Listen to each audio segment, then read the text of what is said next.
Time of Wonder. Out on the islands that poke their rocky shores above the waters of Penobscot Bay, you can watch the time of the world go by from minute to minute, hour to hour, from day to day, season to season.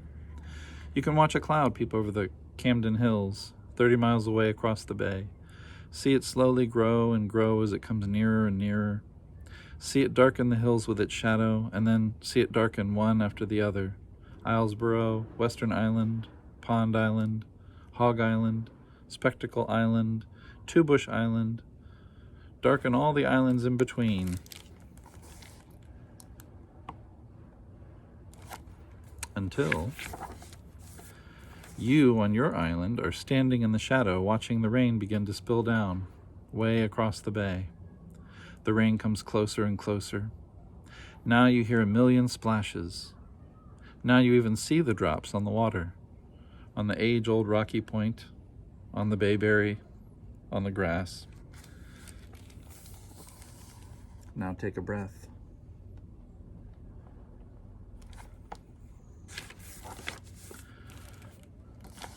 It's raining on you.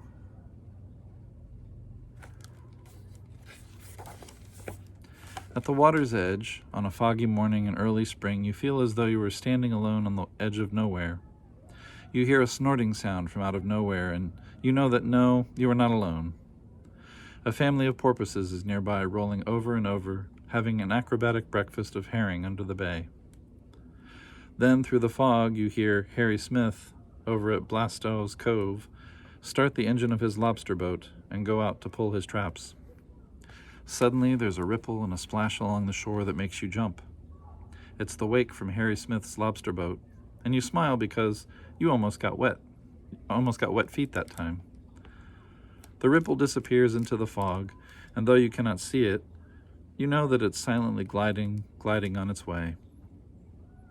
Then another distant unseen splash, and the gulls and cormorants on Two Bush Ledge, with their seabird sense of humor, start giggling and laughing because they were too suddenly surprised by the wake.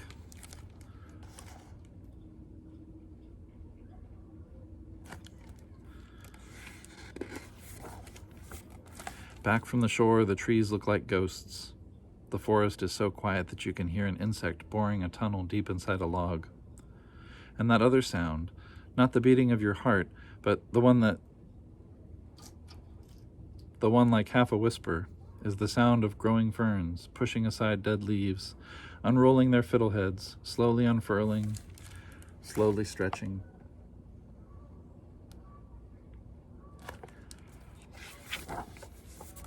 Now the fog turns yellow. The bees begin to buzz, and a hummingbird hums by. Then all the birds begin to sing. And suddenly, the fog has lifted, and suddenly you find that you were singing too, with the blue water sparkling all around, with the blue water sparkling all around.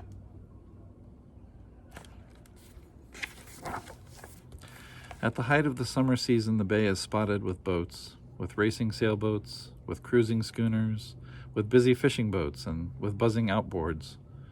In the afternoon, you sail among the islands, pushed by gentle breezes. You sail close by Swain's Cove, where a mother seal is nursing her baby. Then at sunset, with porpoises puffing and playing around your boat, you come about and set a course for the island that is home.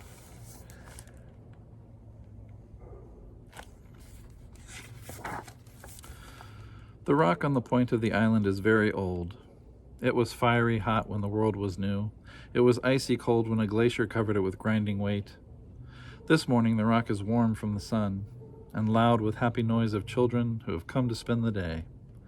They dive off the rock and swim, then stretch out dripping in the sun, making salty young silhouettes on the old scars made by the glacier.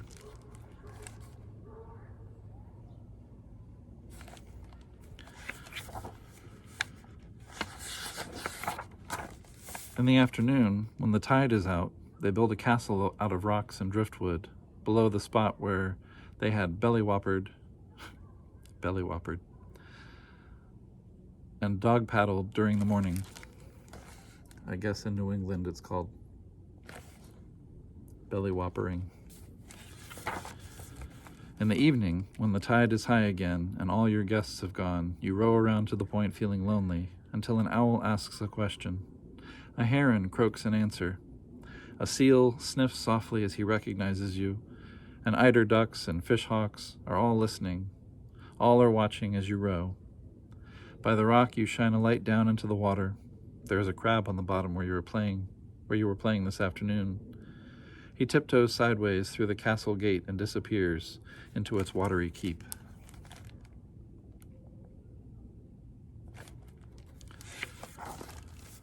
You snap off the light and row toward the dock as the stars are gazing down, their reflections gazing up. In the quiet of the night, 100 pairs of eyes are watching you, while one pair of eyes is watching over all.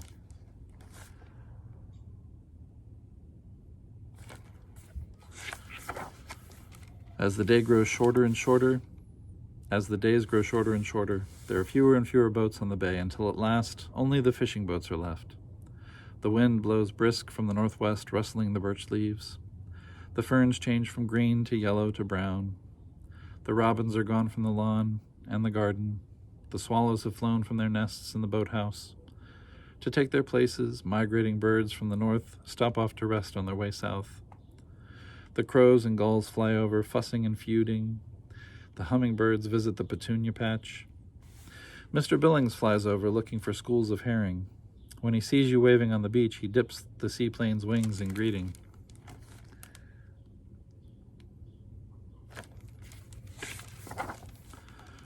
On some days, the wind is so strong that not even the sturdy fishing boats are out on the bay. Now is the time for being watchful. And other times, there is not a breath of wind to ripple the reflection of an unusual sky. Now is the time for being prepared. Over in Blasto's Cove, Harry Smith looks at the sky and says, "We're going to have some weather." On Egomagan Reach, Clyde Snowman listens to the loons and says, "It's a-comin'." On Cape Rosier, Ferd Clifford listens to the sound of the bell off Spectacle Island and says, "She's gonna blow." On your island, you feel the light, crisp feeling go out of the air and a heavy stillness take its place. It's time to make a quick trip to the mainland for food and gasoline. It's time to get ready. We're gonna have some weather. It's a-comin'. She's gonna blow. In Bucks Harbor are the cruise schooners, the Alice Wentworth, the Stephen Tabor, and the Victory Chimes, riding at anchor to spend the winter. Men are busy putting out extra anchors, pulling up skiffs and rowboats, checking moorings, checking chains, checking pennants, getting ready.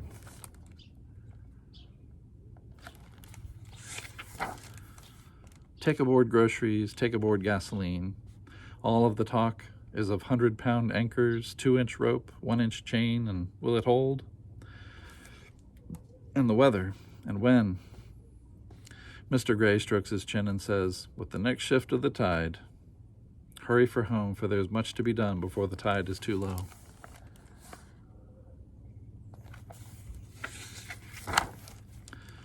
The ledges behind Pumpkin Island are covered with gulls, all sitting solemnly, faced in the same direction.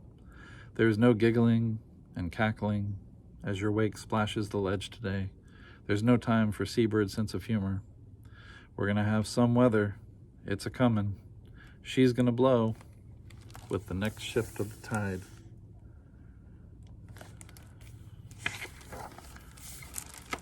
Home on the island, you pull in the sailboat, chain the motorboat fast to its mooring, pull the rowboats high off the beach. Mr. Smith hurries by with a boatload of lobster traps that he has been taking up. Over in Swain's Cove, Mr. Billings puts extra lines on the wings of his seaplane. Fishermen put extra lines on herring boats and scalloping boats. At Frankie Day's boatyard up Benjamin River and at Hal Vaughn's boatyard up Horseshoe Creek, men are working with the tide, pulling up sloops and yawls, ketches and motorboats, shackling chains, tying ropes, making things fast, battening down, getting ready.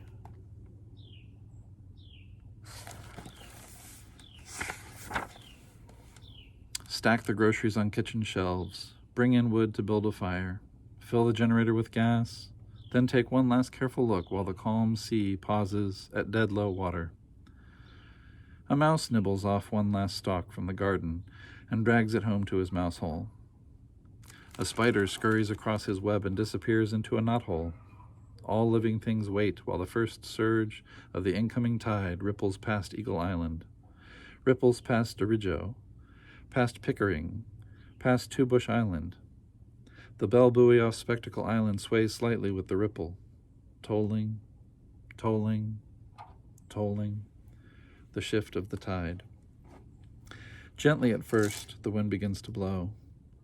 Gently at first, rain begins to fall.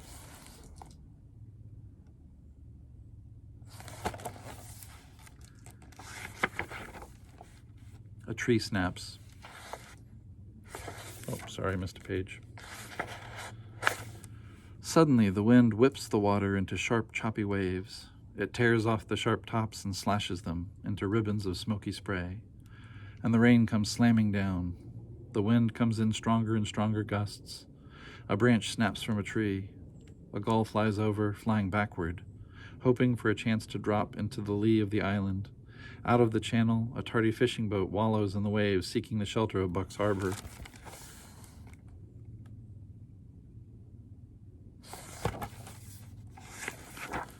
A tree snaps.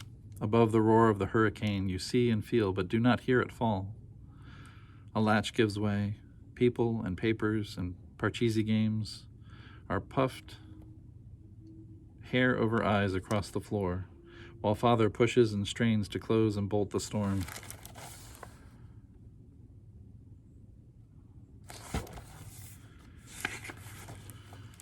Mother reads a story, and the words are spoken and lost in the scream of the wind. You're glad it's a story you have often heard before. Then you all sing together, shouting, "Eyes have seen the glory," just as loud as you can shout, with dish towels tucked by door sills, just to keep the salt spray out.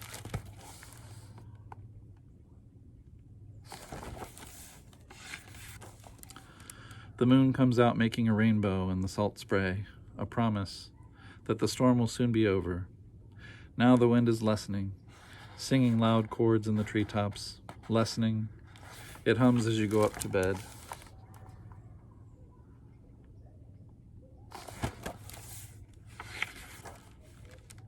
And the great swells coming in from the open sea say shh, shh, shh, as they foam over the old rock of the point. Lessening, the wind whispers a lullaby in the spruce branches as you fall asleep in the bright moonlight.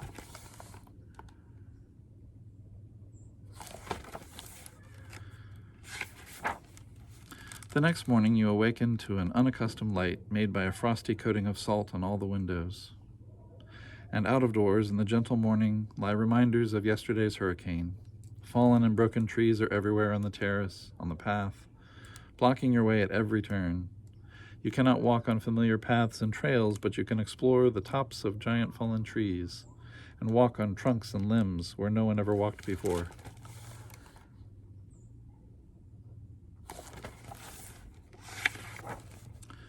Then, seeking out still more places where no one ever walked before, you explore the jagged holes left by roots of fallen trees.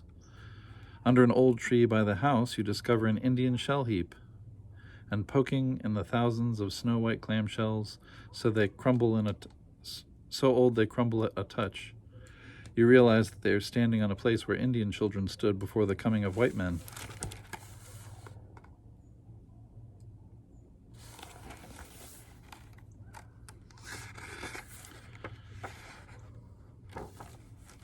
Now it is time for one last chore of hauling seaweed from the beach to fertilize the garden, spreading the seaweed with its iodine smell.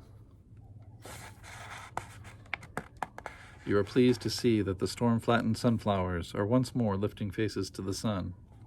And here are the hummingbirds, humming a hymn to the morning, making a final round to the last of the petunias. It is time for hummingbirds to leave the island.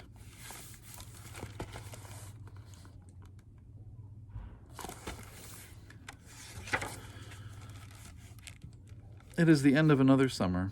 It is time for you to leave the island too. Goodbye to clams and mussels and barnacles, to crows and swallows, gulls and owls, to sea urchins, seals and porpoises. It's time to reset the clock from the rise and fall of the tide to the come and go of the school bus.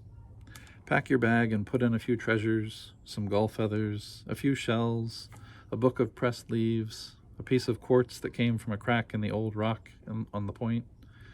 And the children, don't forget your toothbrushes.